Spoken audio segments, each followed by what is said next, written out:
Vasudhaiva Kutumbakam, greetings to all. I am Shraddha A of Class 10 Godavari presenting a speech on World Ozone Day. World Ozone Day is observed on 16 September every year. In 1994, September 16th was declared as the International Day for the Preservation of Ozone Layer by the United Nations General Assembly. The only purpose of observing Ozone Day is that we all understand the importance of ozone layer and we all come forward in protecting it. The ozone layer or the ozone shield is a region of the Earth's stratosphere. It is found mainly in the lower portion of the stratosphere from approximately 15 to 35 km above the Earth. The ozone layer absorbs 97 to 99% of the Earth's sun's ultraviolet rays and protects the life on Earth. The ozone layer was discovered in 1913 by the French physicists Charles Fabry and Henri Poisson.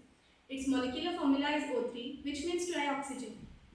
In 1976, atmospheric research revealed that the ozone layer was getting depleted by the chemicals released by industries, mainly chlorofluorocarbon.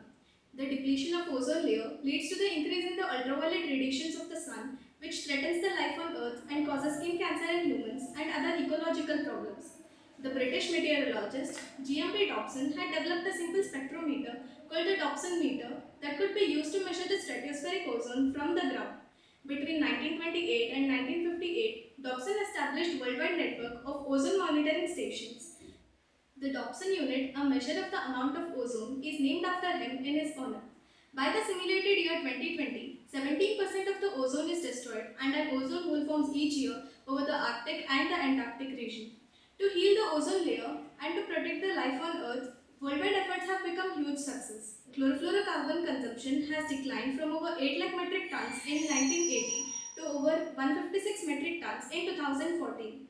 So, dear friends, let us all join our hands together to ban chemicals and to preserve the ozone layer to protect the life on Earth. Thank you. Jai Hind.